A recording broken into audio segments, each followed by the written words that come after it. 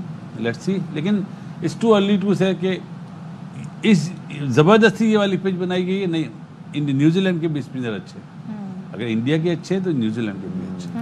کامران بھائی, دورہ New Zealand کے لیے آپ کو لگتا ہے کہ سینئر جو پلیئرز ہیں ہماری ٹیم میں ان کو ڈراپ کرنا چاہیے اور نئے ٹیلنٹ کو ٹیسٹ کرنا چاہیے؟ Now this is the right time. نام تو سامنے آ گئے ویسے. دیکھیں T20 میں میرا ماننا ہے کہ آپ بالکل ڈراپ نہیں, ان کو کہیں کہ ابھی آپ 6-8 مہینے 1 سال آپ T20 کو بھول جائیں. ٹھیک ہے, آپ اپنی ون ڈے اور ٹیسٹ میچز کی طرف دھیان رکھیں. ون ڈے بھی ہم ان کو کھلائیں گے ٹاپ ٹیموں کے خلاف, یا اگر نیوزی لینڈ ابھی جا رہے ہیں لے کے جائیں ان کو, اگر جگہ بنتی ہے, اگر ریسٹ نہیں دینا تو ون ڈے ضرور کھلائیں. اس کے بعد T20 میں آپ جو ڈومیسٹک کے پرفارمر ہیں نا ان کو کھلانا پڑے گا, جو آپ نے 2026 ورلڈ کپ کی تیاری کرنی ہے, کیونکہ اب ٹائم بہت آ گیا, بڑے پازیٹیو ڈیسیژن لینے کا ٹائم ہے. ابھی نہیں لیں گے تو پھر آگے بھی نہیں ہوگا. تو اگر آپ نے کرکٹ بہتر کرنی ہے, اپنے ڈومیسٹک سسٹم کو آپ نے بہتر کرنا ہے, پروسیس بہتر کرنا ہے, سلیکشن کا میرٹ آپ نے لانا, تو پھر یہ ڈیسیژن لینے پڑیں گے. پھر آپ بیک اپ پلیئرس بھی بنا سکتے ہیں. اور ڈومیسٹک میں ہمارے پاس ایسا ٹیلنٹ موجود ہے جس کو ہم دورہ نیوزی لینڈ میں ٹیسٹ کر سکتے ہیں؟ بالکل کر سکتے ہیں. اس کے لیے آپ کو پھر ڈیسیژن لینا پڑے گا. آپ کو ان سے بات کرنی پڑے گی جو ہمارے سینئر پلیئر ہیں. بات نہیں, میرے خیال سے اب بات بھی نہیں, بس اب ان کو ایک میسیج دے دینا چاہیے کہ آپ اب اپنی بڑی کرکٹ کی طرف سوچیں. آپ ہمارے مین پلیئرز ہیں, بڑا سرو کیا آپ نے, 7-8 سال T20 کرکٹ بنائی, آپ نے ٹیم کو سنبھالا. اب ٹائم آ گیا کہ ہم لوگوں نے دوسرے پلیئروں کو ڈیولپ کرنا. ون لاسٹنگ باسط صاحب, ایک چیز مجھے بتا دیں, اب عاقب جاوید ان کا کانٹریکٹ ختم ہو گیا ہے, نئے ہیڈ کوچ کی تلاش ہے, تو کس کا نام آنا چاہیے؟ ثقلین, مشتاق, کس کا نام چل رہا ہے ثقلین کا, اور بھی بہت لوگ ہیں. مجھے لگتا ہے کہ یونس خان جیسا بندہ آنا چاہیے جو ان لڑکوں کو سیدھا کرے. ان لڑکوں کو سیدھا کرنے کی ضرورت ہے. لڑکے بھی تو کوآپریٹ کریں نا ہیڈ کوچ. وہ آپ فکر نہ کریں, یونس خان جیسا بندہ, ایک میرے الٹے ہاتھ پہ بیٹھا ہوا ہے ایک شخص, اس جیسا بندہ اگر آئے گا نا وہ انہیں آرام سے بتا دے گا. اور جو ابھی سلیکشن کمیٹی کی بات کر رہے تھے, سلیکٹرز نئے لڑکے بھیج تو دیں گے, لیکن یہ سب دنیا کو بیوقوف بنانے والی باتیں ہیں. آنا واپس ان لوگوں نہیں ہے. معافی کے ساتھ کامی نے بولا ٹیلنٹ, میں نہیں مانتا پاکستان کے ابھی ملک میں ٹیلنٹ ہے. انڈر 19 اور انڈر 23 کے جو لڑکے ان میں ہے ٹیلنٹ, اوپر لانے کا سسٹم نہیں ہے, یہ کہنا چاہیے. جونیئر لیول کی آپ کے پاس سلیکشن کمیٹی نہیں ہے جی. آپ ہر چیز کو سینئر کا سوچ رہے ہوتے ہیں. جب بیس بنتی ہے تو بلڈنگ کھڑی ہوتی ہے نا. آپ انڈر 13, انڈر 16, انڈر 19 پہ آپ دھیان نہیں دے رہے, تو کہاں سے آپ کی بیس بنے گی؟ آپ انڈیا کی بات کرتے ہیں, انڈیا سے کو ہرا دو, انڈیا سے جیت جاؤ, یہ کر دو. ان کی بیس تو دیکھیں, کچھ ان سے ہی سیکھ لیں. دیکھیں صدف, آپ دیکھیں ٹیلنٹ کی بات نہیں ہے, آپ نے پچھلے 6-7 سال نا ٹرائی آؤٹ نہیں کی ہے. ٹھیک ہے, اس لیے لوگوں کے بھی تاثر یہ ہے, کیونکہ میں ابھی 2 مہینے رہا ہوں ادھر, کرکٹ دیکھی ہے. اب ٹرائی تو کریں, آپ موقع تو دیں, پھر ہی ٹیلنٹ بنے گا نا. لیکن وہ آپ کا سسٹم سٹرونگ ہونا چاہیے. پاکستان ٹیم میں آ کے نہیں ہے کہ ہم نے اکیڈمی بنانی کہ پاکستان ٹیم میں آ کے سیکھے. اتنی دیر میں آج کل سپر سٹار گل جیسا بن جاتا ہے, 30-35 میچ کھیل کے. ہم اتنے میچز کہتے ہیں کہ سیکھ جائے گا, موقع دیں گے, ٹیم بنا لیں گے تو سیکھ جائے گا. لیکن یہ جگہ سیکھنے والی نہیں, یہاں پہ پکا پلیئر آنا چاہیے, پرفارم کرنا چاہیے. ٹھیک ہے, thank you very much Kamran بھائی, باسط بھائی for joining us in the studio. اور بھائی اس وقت آپ دیکھیں جیسے وکٹ گرتی ہے نا تو اسکور بھی گرنا شروع ہو جاتا ہے, یعنی کہ سلو ہو جاتا ہے. گرنا تو میں نہیں کہوں گی, 226 پر 7 ہو گئے ہیں, اور غالباً ابھی لائک 2.5 کتنے اوور باقی ہیں, آلموسٹ 2.5 کے قریب اوور. نہیں جی, یہ تو ہو گئی کرکٹ کے حوالے سے کافی لمبی and detail discussion. Did you enjoy it? I loved it. I enjoyed it very much. And اب شامل کر لیتے ہیں, آپ بات کریں نا تو آپ کو بہت ساری چیزیں پتہ چلتی ہیں. اب ہم شام رمضان کے اندر ڈفرینٹ موضوعات کو پھر دوبارہ سے انکلوڈ کر لیتے ہیں, کرکٹ اور سیاست اور موسم کے حوالے سے ہٹ کے. اب ہم بتاتے ہیں آپ کو وفاقی حکومت نے رمضان ریلیف پیکج کا اجرا کر دیا ہے. 40 لاکھ خاندانوں کے 2 کروڑ افراد مستفید ہوں گے جی اس رمضان ریلیف پیکج سے.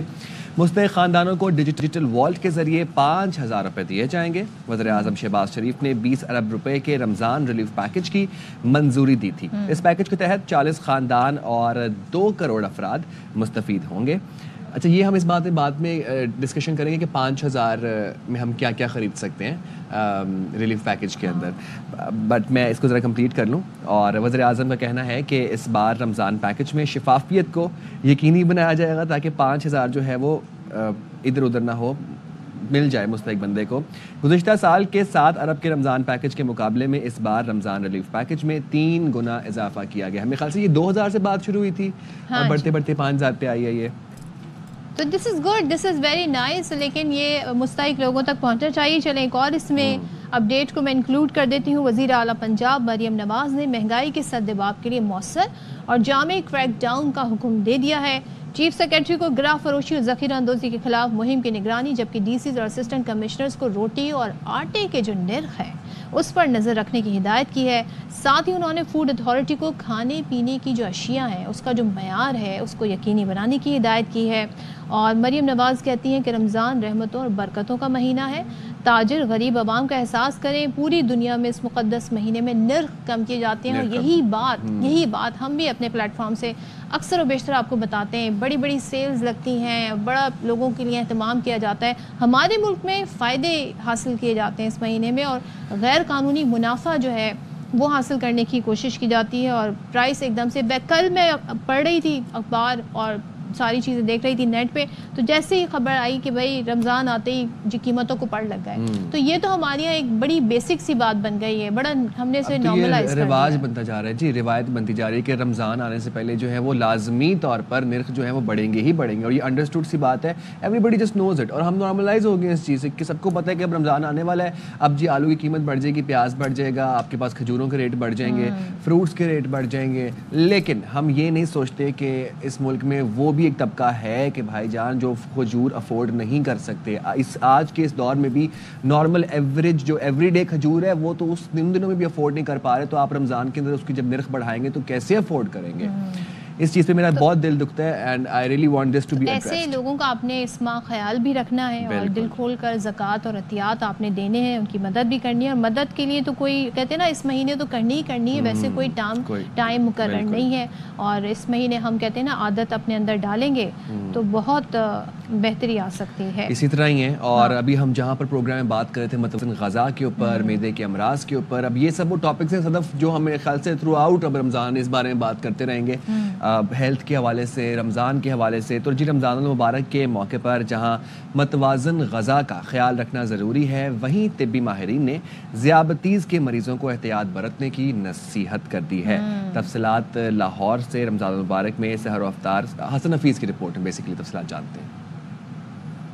مبارک میں سحر و افطار کا خاص اہتمام کیا جاتا ہے. وہیں ڈاکٹرز کا کہنا ہے ذیابیطس کے مریض اپنے معالج کی دی گئی ہدایات کے مطابق متوازن غذا کھائیں. رمضان میں ایک پرابلم جو ہوتا ہے وہ ہائپوگلائسیمیا کا ہوتا ہے, تو اسی لیے اپنی میڈیکیشن جو ہے وہ ایڈجسٹ کروانا بہت ضروری ہے. ساتھ ہی ساتھ اپنا ڈائٹ پلان جو ہے وہ لینا بھی بہت ضروری ہے, اور یہ بہت مفید جو ہے ثابت ہو سکتا ہے, کیونکہ جب آپ فاسٹنگ اسٹیٹ میں ہوتے ہیں تو آپ کی جو ایکسٹرا شوگر ہوتی ہے باڈی میں وہ ساری جو ہے یوٹیلائز ہو رہی ہوتی ہے, اور جو ہے بہت بہترین چانس ہوتا ہے کہ آپ کا گلائسیمک انڈیکس جو ہے وہ کنٹرول میں رہے.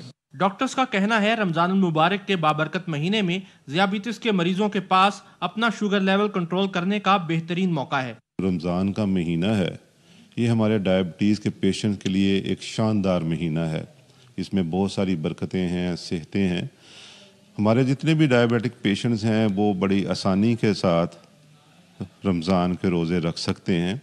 صرف ایک بات جو میڈیکلی پروون بھی ہے کہ اس میں جو ڈائبٹیز کے پیشنٹس ہیں ان کی جو ادویات ہیں ان کو ہمیں تھوڑا سا موڈیفائی کرنا پڑتا ہے. ڈاکٹرز کا کہنا ہے رمضان المبارک میں ذیابیطس کے مریضوں کے ساتھ ساتھ بلڈ پریشر کے مریضوں کو بھی کھانے پینے میں احتیاط برتنے کی ضرورت ہے. کیمرہ مین سید مہتاب کے ساتھ حسن حفیظ, ARY نیوز, لاہور.